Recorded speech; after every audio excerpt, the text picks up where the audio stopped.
चोबा ठाकुर टोला वाले, उसका मोबाइल नंबर है 88 48 12 36 40।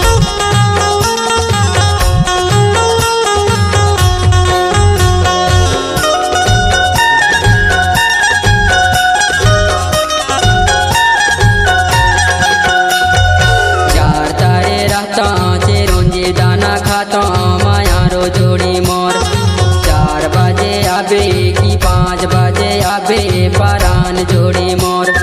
आरो आरो मिले नजर में नहीं दिखाए सूरज फूले मोर।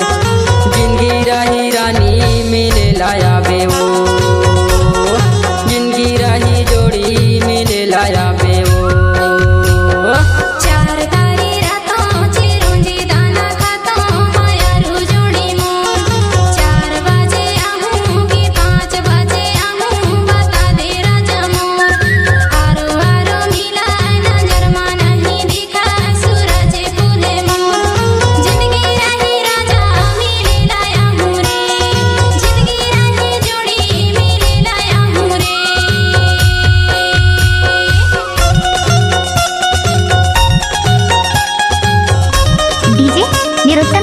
चोबा ठाकुर टोला वाले, उसका मोबाइल नंबर है 88 48 12 36 40।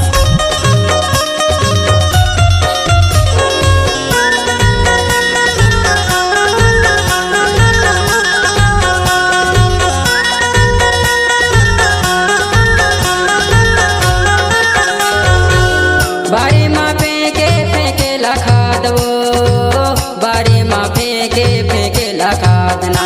मोला रातो दिन याद है तोरे ते याद वो, मोला रातो दिन याद है तोरे ते याद। 4 तारे राता जे रोजे दाना खाता मायारो जोड़ी मोर। 4 बजे आबे की 5 बजे आबे परान जोड़ी मोर। आरो आरो मिले नजर में नहीं दिखाए सूरज फूले मोर। जिंदगी रही रानी मिले लाया बे वो, जिंदगी रही जोड़ी मिले लाया बे वो।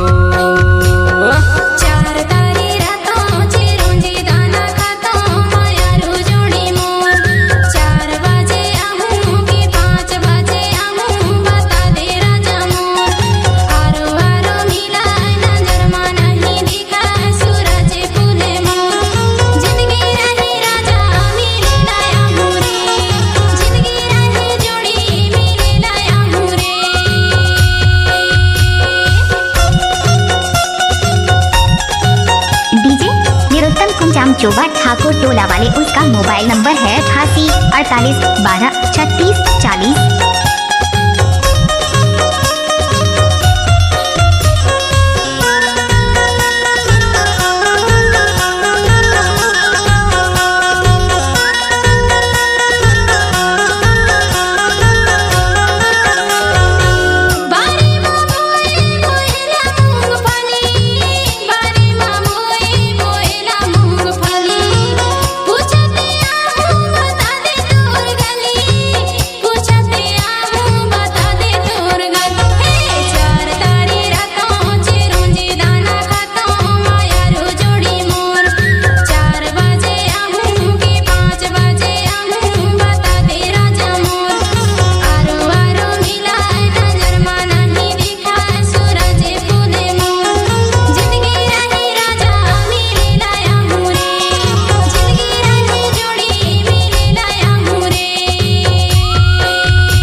दाना खाता मायारो जोड़ी मोर।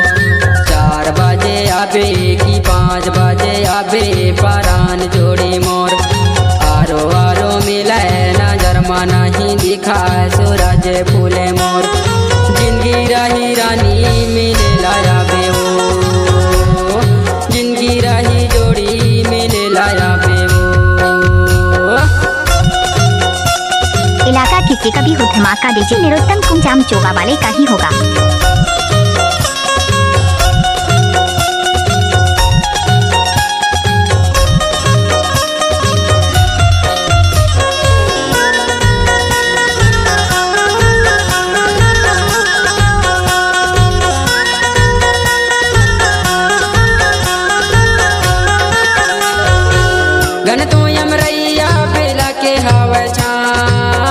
तो अमरैया बेला के हवे छा पूछते आबे प्रकाश मरा बिना पूछते आबे प्रकाश मरा बिना ए चार तारे राता जे रोंजी दाना खातो माया रो जोड़ी मोर 4 बजे आबे की 5 बजे आबे परान